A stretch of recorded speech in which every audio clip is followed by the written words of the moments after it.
Alright, so we're at aces.com or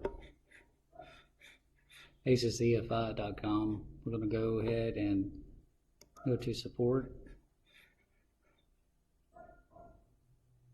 go to software, and we're going to download the advanced tuning software.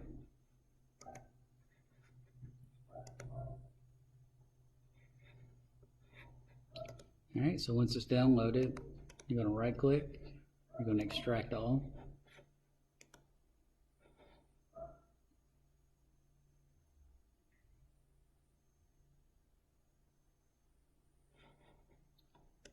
Alright, so the software is now extracted. I'm going to go through and navigate to the ACES icon.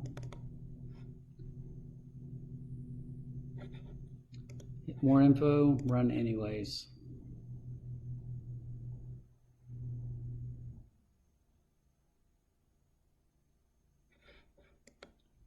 Alright, the software is loaded. We have the Jackpot. Hit enter.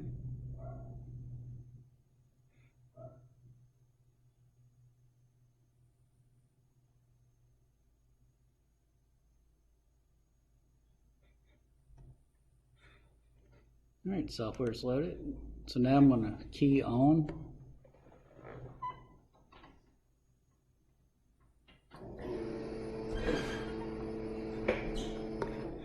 And then we're going to hit connect ECU.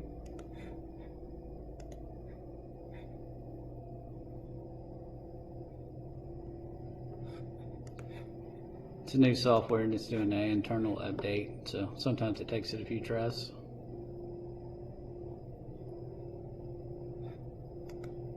Alright, it's connected. So you can click on any of these icons and then just hit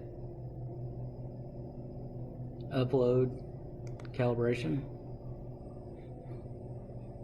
and it's uploading the file from the ECU to your computer.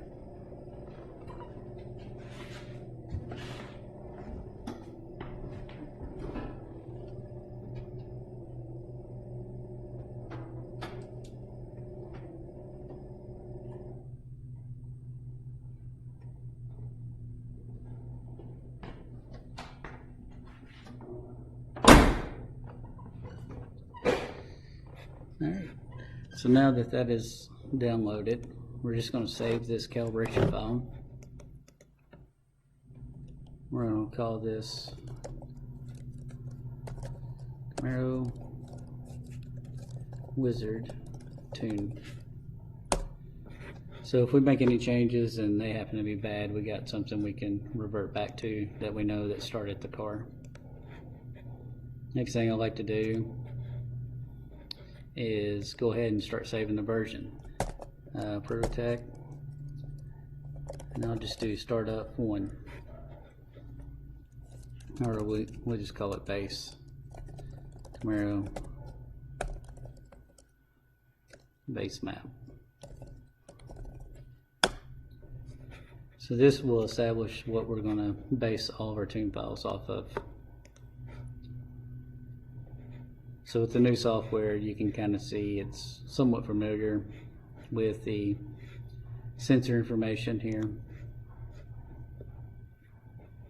What is different is this layout here. You can go through,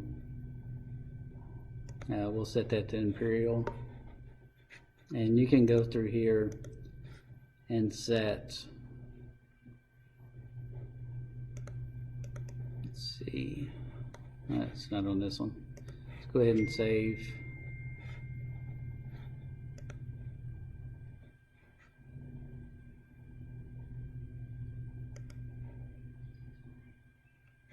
There it is. So if you want to do custom parameters you want to see, you can do it in this custom group here.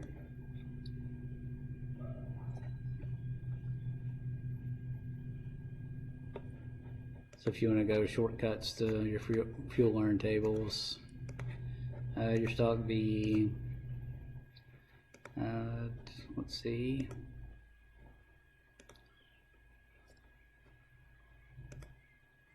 max brake torque, timing, you can hit save there. So once you do that, this little car icon here will populate.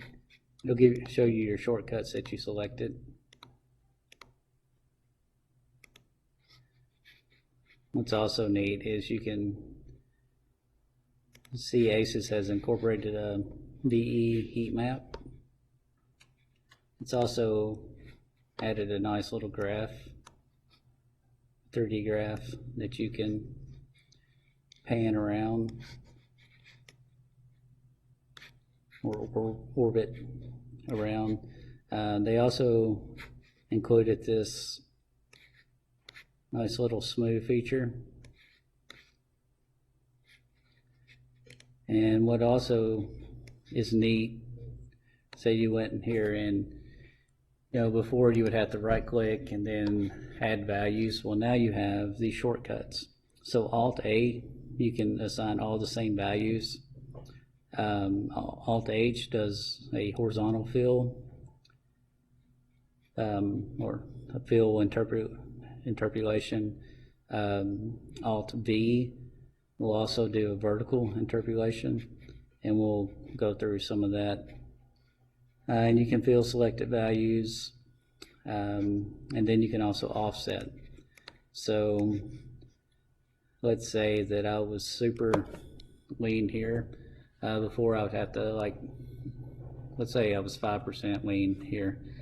So I could hit Alt and O, and it'll allow me to do an offset. So I could just do 5%, and I could hit OK. I don't know why enter doesn't work. They should have fixed that, but maybe it's coming. Hit OK.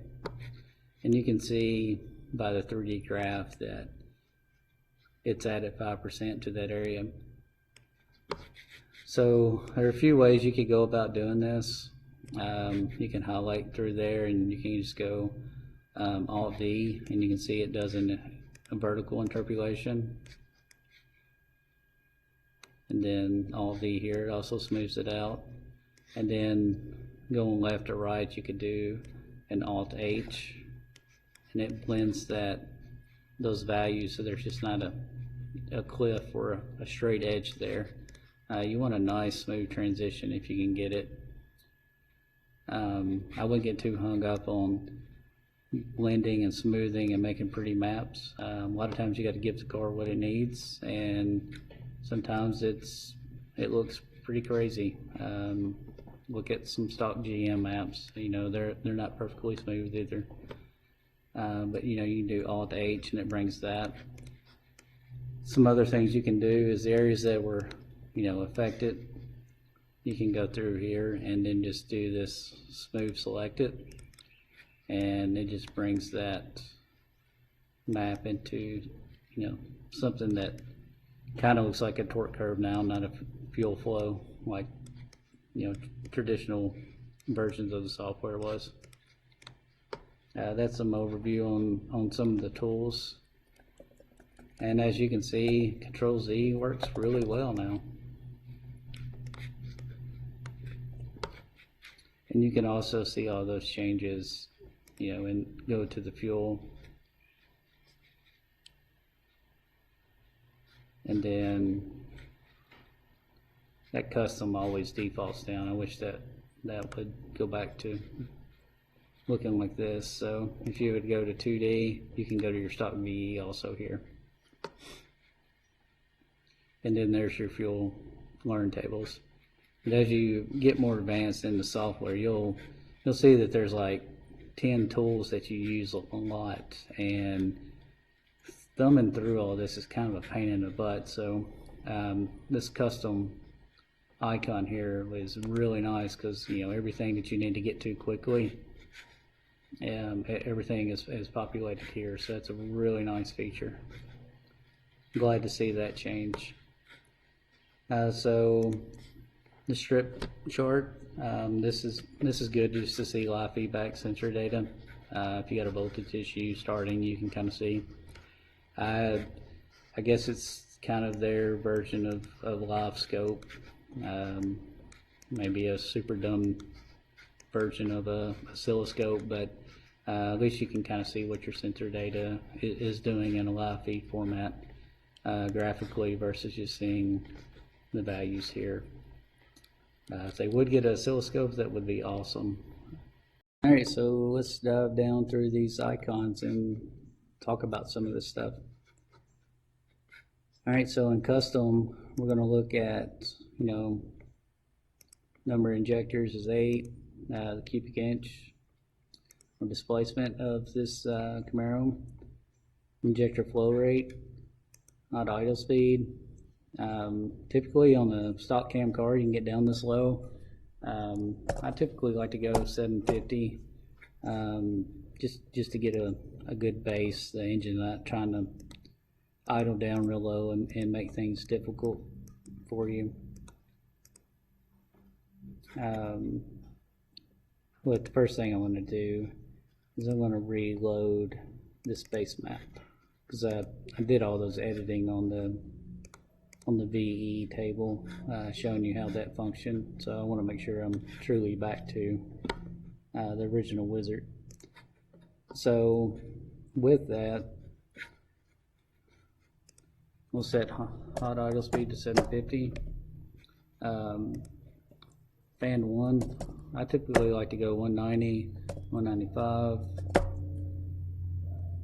185, and 190. So fan 1 kicks on at 190, kicks off at 185, fan 2 kicks on at 195 and off at 190. This only has one fan on it, but I kind of like to set everything up just to stay consistent with my tuning procedures. Alright, so we'll go through, and if you have knock sensors, this is the frequency. If it's picking up knock, you can, and it's obviously false knock with a large cam, or you can increase that frequency just to desensitize it some.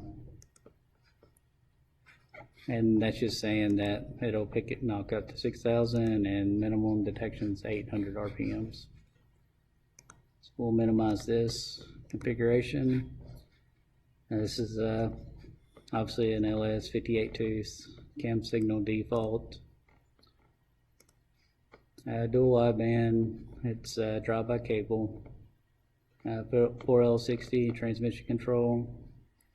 If you want to do a TPS force learn to back to 0, only thing you gotta do is just click yes, okay, and then just download this page and it'll reset the TPS for you, versus hooking your handheld back up and doing it that way.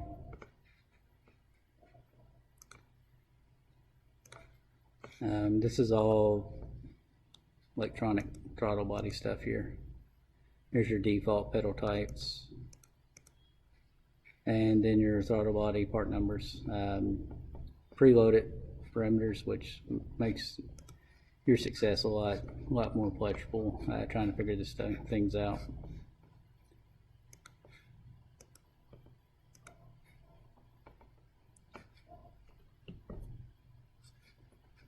Alright, so next is sensor. So we'll go through some of these values here. There is a help icon that you can click. It gives you some, little bit of literature on what some of this stuff means. Obviously, it'd be nice if everything was populated, because ACE's terminology doesn't make a whole lot of sense. It also tells you what cam you selected. So this one was stock map sensor. My advice is make sure you use one of these default parameters in here. If you go AC Delco or anything, make sure it's the actual AC Delco part number. You'll have so much more success dialing in these cars using ACE's map sensor. Oil pressure sensor, you can do custom 1D tables.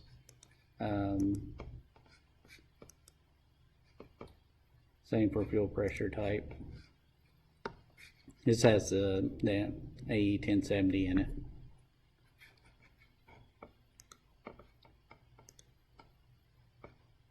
You can go in, you can modify the pressure voltages, map sensor voltages for custom, map custom 1 bar. You know, if you have the information, you can go through and pre-populate this stuff to make sure it reads right. All right, so since we're doing the base map, we won't go too in the weeds with this setting. Biggest takeaway is, you know, if you have an ASUS master kit, you know, make sure that your sensor information is correct. All right, so back to idle. We're going to look at this is drive-by-wire, but if you're having issues with code starts with electronic throttle body, just increase this. Default's at 18. I found sometimes that needs to be 20, 25. Same for ETB, parked air versus ECT. You can raise these values also. If it's needing a little more air, just to fire off. Since this is drive-by cable, these are the values we'll be looking at that you'll play around with to see, you know, if you need pedal to get this thing to start, go through and increase these values based off of the coolant temperature that you're having issues with. This is where you'll do that. Idle target speed. These values used to be crazy in earlier software, but now they're doing really good, putting actual values in. I'm going to bump that to 750 just so it matches my hot idle speed, just to avoid some confusion, you know, in the software. And then spark. So basically what it's saying is it'll allow max spark timing up to 55, and it'll allow it to pull -42. With GM, I don't ever see it needing to pull this much out. Usually I'll stop that at like -10. Cranking timing, 15 is pretty good. You know, usually the lower the cranking timing, the better off you can be, but sometimes it'll want to kick back or give you issues. But this thing's starting okay at 15, so we're going to leave that. Idle, I like to start at 16. Cruise timing, these are global changes, so especially if you're using the simple format, I don't want this thing to see above 32 cruising wide open. I don't want it to see above 26 right now. This is a base map, so I don't want it to get out of hand, get too much spark going while we're doing our initial tuning.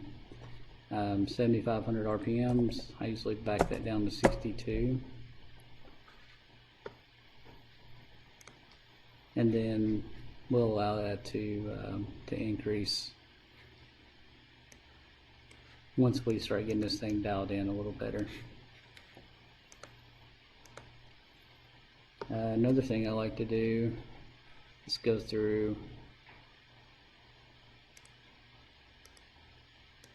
and look at my X point. So if I look at ignition RPM, this is set all the way up to 8,000. This stock 6.0 engine is not going to run nowhere near that. Usually I like to do plus 500 RPMs.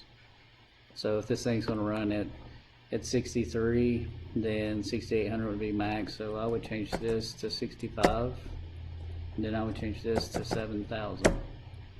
So you see there's a bug in the software. Hopefully they get that fixed, but it won't take it. So what you got to do is just bring this down graphically and then enter your value again, and it'll fix it.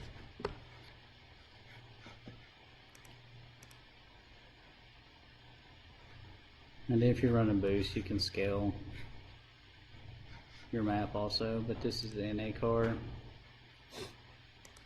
Also has boost retard, so if it sees positive pressure, you can set target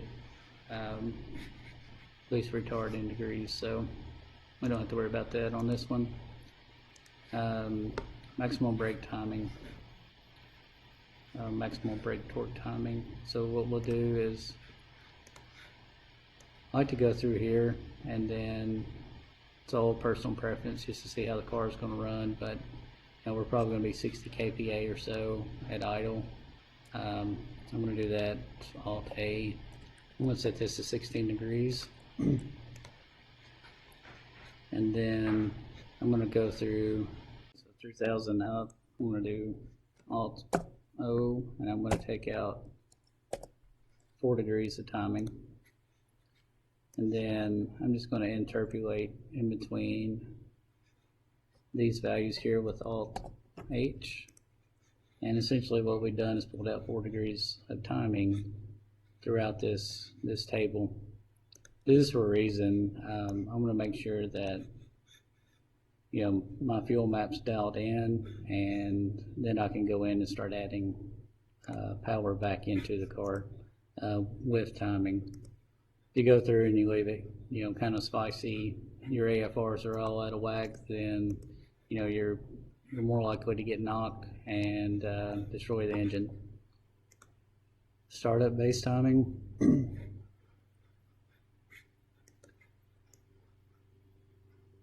So basically, as this is rotating, it's going to add this much timing into the system to see the engine start or try to fire off based off of the engine coolant temp. These values work well. Just see if it needs more timing, then bump it. But this usually does pretty good. Idle base timing. So we're going to be somewhere around 60 kPa and under. I'm just going to go ahead and make this 16 also. Match my other maps. Then we can blend this back in.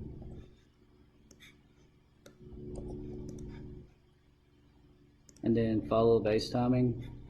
So what this does is it adds this much timing.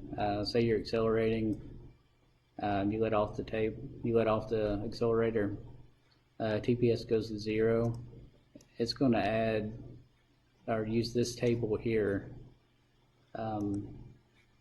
for a timing reference. So if you have decel pops, or it's going lean, and you add more fuel to the DE table and it's still popping, you can go through and add more timing in here to cause those lean pops to dissipate, and you would do that in this table. Next thing we're going to look at is fuel.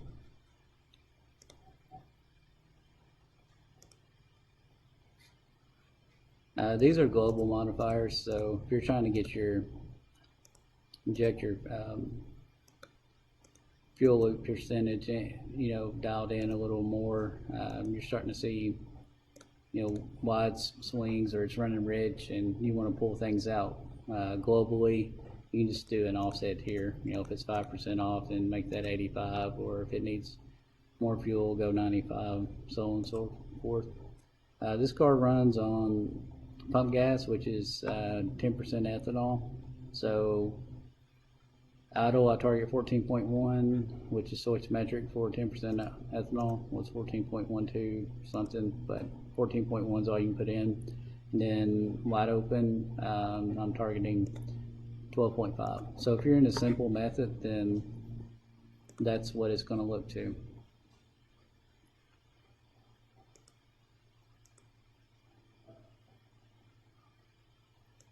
Configuration, sorry. So if it's in simple, it's going to look to those and try to do whatever it needs to with the injectors to reach those targets. I use 2D, and then I'll show you how to set that table.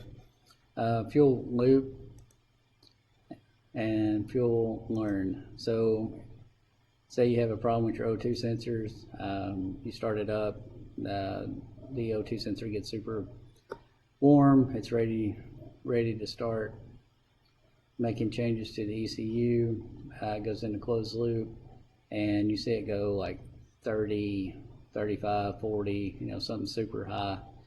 you know that your O2 sensor has failed. So once your O2 sensor fails, it thinks that it's lean. So your ECU is throwing a crap ton of fuel into it, and it never can bring it down because these O2 sensors fail lean, and they'll never read right until you replace that. So if you see your O2 has failed, you can go in here to fuel loop and just disable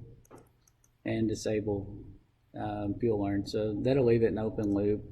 If you want to see what corrections are making to the system, you can leave this enabled and then disable fuel learn, so it won't apply anything that it's trying to learn. I usually just disable them both.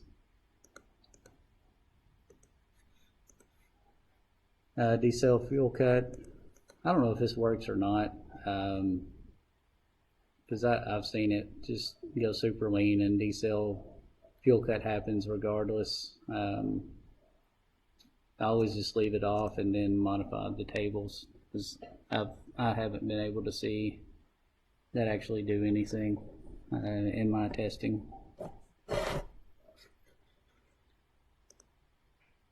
Alright, so X point said I like to go through here and let's see. So learn RPM, you can make these changes. 7,000 is good. RPM fuel, 7,000 is good. I wish this resolution would match the learn, especially on the tables. You'll see that the actual learn tables have so much more resolutions than the VE, so I wish they would interpolate it on the back end and make them match, or just give us more resolution in the actual VE table. So here you can modify your, say you got different injectors than ACES, you can go through and you can modify these values. Minimum pulse width, injector off time. With anything with custom injectors, you're going to have to make changes here. Acceleration correction versus TPS. These values are a little lean typically.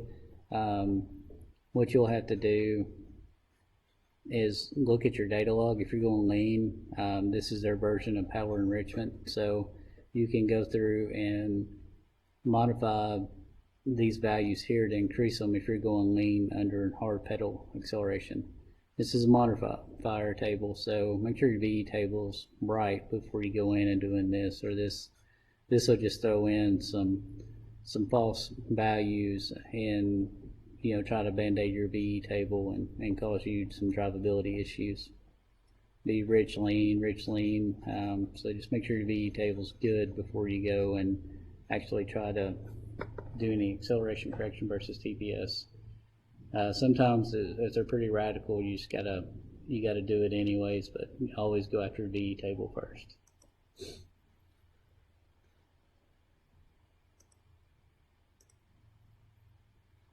Stock VE, I always just target this first. We'll go after this area, unless it's some crazy radical cam. I might go mild. I don't think I've ever used race yet. The next thing I want to talk about is the target air fuel ratio. So we're doing the 2D table, so this is what it looks to. So what I typically like to do is, from idle cruise area, I know I want to be pretty fuel efficient, so since of wasting gas, so I always set this to 14.1 if I'm using pump gas, and then here I'll go 13.8, and then I'll just interpolate between the two with Alt H. And then if you want to see it graphically, you can see what's going on here with their targets.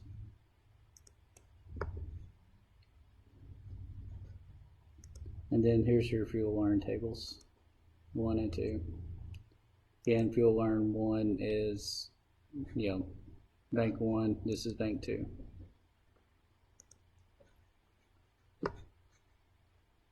And then, let's see. Let's go back to custom. So the rated injector pressure, this is a 58 PSI system. It's defaulted at 43.5, so we made it 58 PSI to match the fuel pump. See if there's anything else we want to change.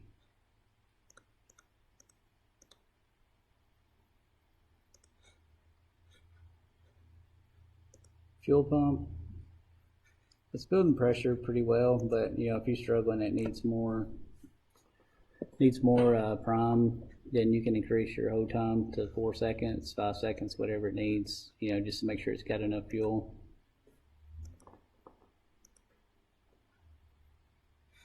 And then we changed the max RPM to 62 launch. So if you wiring in a 12 volt to switch to your 2-step, then you know you could use launch and play with your RPM to see where you want to launch from. It works pretty well. Rev limiter type. We'll do cut ignition. There's cut fuel and there's ignition fuel. I prefer to cut ignition, so less likely to go lean.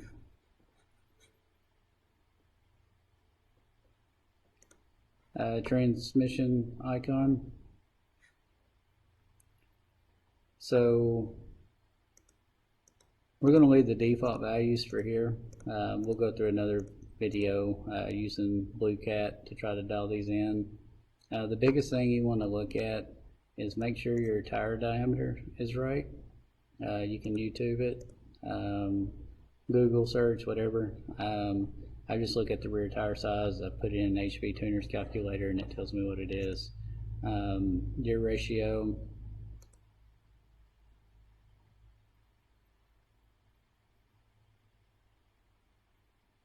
Let's see what else.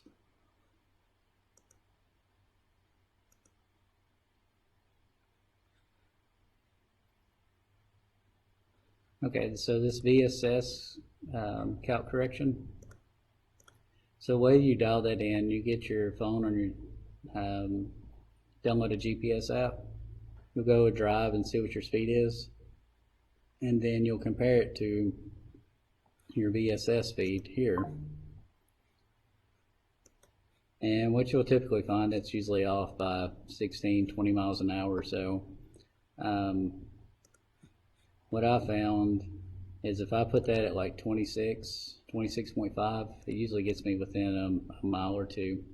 I don't know why that value is so high, but I'm just going to go ahead and leave that the way it is for now, and then just see how the car shifts and behaves. You don't want to change too much at once on a base map.